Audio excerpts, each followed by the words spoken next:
السلام علیکم ورحمۃ اللہ۔ وعلیکم السلام ورحمۃ اللہ وبرکاتہ۔ مجھے یہ شک تھا کہ اہل حدیث دوہری اقامت اور گردن کا مسح کیوں نہیں کرتے؟ گردن کا مسح اور دوسرا کیا کہا آپ نے؟ دوہری اقامت۔ جی، ہم دوہری اقامت کے خلاف تھوڑی نہ ہے، ہم تو دوہری اقامت کے قائل ہیں الحمدللہ۔ دوہری اقامت تو اس وقت ہوگی جب اذان ترجیح کے ساتھ دی جائے۔ تو جس حدیث کے اندر دوہری اقامت کا لفظ ہے اسی میں ترجیح کے ساتھ اذان کا بھی حکم ہے۔ تو یعنی ترجیح کے ساتھ اذان کا مطلب ہوتا ہے جو شہادت کے کلمات ہیں وہ پہلے دو مرتبہ دھیمی آواز میں کہے جائیں، اور اس کے بعد جو ہے نا وہ دو مرتبہ اس کو تیز آواز میں کہا جائے۔ تو جب ترجیح کے ساتھ اذان دی جائے گی تو کیونکہ اس میں 4 مرتبہ کلمات ہو گئے شہادت کے، تو اس وقت اقامت دوہری کہی جائے گی۔ اب کیونکہ اذان جو ہے وہ ترجیح کے ساتھ نہیں ہوتی ہے، یعنی اذان میں جو کلمات ہوتے ہیں شہادت کے وہ دو مرتبہ ہوتے ہیں، اس وجہ سے اقامت کہری کہی جاتی ہے، اور کہری اقامت کی دلیل اللہ کے رسول صلی اللہ علیہ وسلم کی موجود ہے۔ تو آپ یہ بتائیں کہ ہم تو دوہری اقامت اور کہری اقامت دونوں کے قائل ہیں، کیونکہ اللہ کے نبی صلی اللہ علیہ وسلم کی حدیث میں دونوں کا ذکر ملتا ہے۔ آپ یہ بتائیں کہ احناف جو ہے وہ کہری اقامت کیوں نہیں کہتے؟ ہم تو دونوں کے قائل ہیں، ہم تو دونوں کو صحیح بول رہے ہیں، لیکن حدیث کے اندر کہری اقامت کی بھی تو دلیل ملتی ہے، تو کہری اقامت کیوں نہیں مانتے احناف؟ حناف کی عام مسجدوں میں تو دوہری اقامت ہی ہوتی ہے۔ تو وہی تو میں پوچھ رہا ہوں کہ صرف دوہری اقامت کیوں ہوتی ہے؟ کہری اقامت جائز ہے کہ نہیں جائز ہے؟ جائز ہے شیخ احناف کیا جی۔ مطلب آپ حنفی موقف اس بارے میں جانتے ہیں کہ حنفی کہری اقامت کے قائل ہیں؟ نہیں، وہ اہل حدیث کا موقف بولتے ہیں کہ وہ اہل حدیث کے ہاں سنگل اقامت ہے اور حنفیوں کے ہاں ڈبل اقامت ہے۔ تو حنفیوں کے ہاں جو ڈبل اقامت ہے، ہم ڈبل اقامت کا انکار نہیں کرتے، ہم تو کہتے ہیں کہ ڈبل اقامت ہو سکتی ہے۔ کب ہوگی؟ جب اذان میں ترجیح ہو، یعنی اذان میں جب شہادت کے کلمات دو مرتبہ کہے جائیں گے، چار مرتبہ کہے جائیں گے، تو اقامت میں 2 مرتبہ کہے جائیں گے۔ جب ترجیح کے ساتھ اذان ہوگی تو اقامت کہری ہوگی، اور جب ترجیح کے بغیر اذان ہوگی یعنی اذان میں کلمات دوہرے ہوں گے شہادت کے تو کہرے ہوں گے۔ تو یہ جو اہل حدیث کا عمل ہے کہری اقامت کا، یہ تو اللہ کے نبی صلی اللہ علیہ وسلم کی حدیث سے ثابت ہے نا، تو احناف اس کو کیوں نہیں مانتے؟ تقلید کا مسئلہ آیا تھا اس کے اندر میں۔ اچھا نہیں، مطلب آپ نے اپنے نام کے آگے آئے حنفی لکھا ہوا ہے، اس لیے میں پوچھ رہا ہوں، آپ حنفی نہیں ہیں؟ نہیں شیخ، میں تھوڑا سا تبدیل ہونا چاہ رہا تھا تو وہی آپ سے پوچھنا چاہ رہا تھا۔ جی، تو دیکھیے اللہ کے نبی صلی اللہ علیہ وسلم کی بہت ساری حدیثیں ہیں کہری اقامت کے معاملے میں۔ جیسے اللہ کے نبی صلی اللہ علیہ وسلم کی ایک بہت مشہور حدیث ہے کہ اللہ کے نبی صلی اللہ علیہ وسلم نے حضرت بلال کو حکم دیا، زید بھائی وہ حدیث نکال دینا تو دلیل ان کو مل جائے گی اس میں۔ صحیح بخاری کی روایت ہے، صحیح بخاری کی 607 کی روایت ہے کہ امیر بلال ان یشفع، اچھا ہے، اچھا ماشاء اللہ، کہ اللہ کے نبی صلی اللہ علیہ وسلم نے حضرت بلال کو حکم دیا گیا کہ وہ دوہری اذان دیں اور کہری اقامت کریں۔ تو دیکھیے اللہ کے رسول صلی اللہ علیہ وسلم کی حدیث ہے، اور اس حدیث کی بنیاد پر اہل حدیث جو ہے وہ اقامت کو کہری اور اذان کو دوہری کرتے ہیں۔ یہ اللہ کے نبی کی حدیث ہے، اگر آپ کو دلیل چاہیے تھی تو۔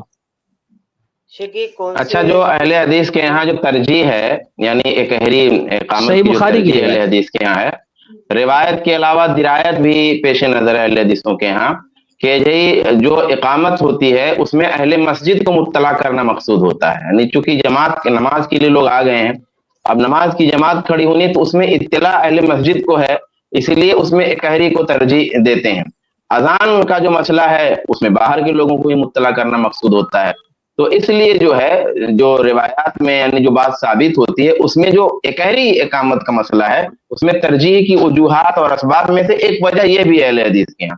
باقی ماننے کو تو دونوں مانتے ہیں، جیسا کہ سرفراز بھائی نے وضاحت کیا، گردن کی مسح کی روایت کو ضعیف علماء نے کہا اس لیے گردن کی مسح نہیں کرتے ہیں۔ باقی احناف کے ہاں اگر آپ کہری اقامت کہہ لیجئے نہیں کہنے دیں گے۔ ہمارے یہاں تو مسجدوں میں ایسا بہت ہوا ہے کہ کوئی حنفی مصلی ہے اور اتفاق سے اس نے اقامت کہہ دیا اور دوہری کہہ دیا، کوئی مسئلہ ہمارے یہاں نہیں ہوا ہے کہ ہم نے اس کو بہت زیادہ وہ کیا ہو، لیکن احناف کے یہاں اگر کوئی کہہ دے ایک بار کہری اقامت کہہ کے دیکھ لے مسجد سے دوڑا دیں گے۔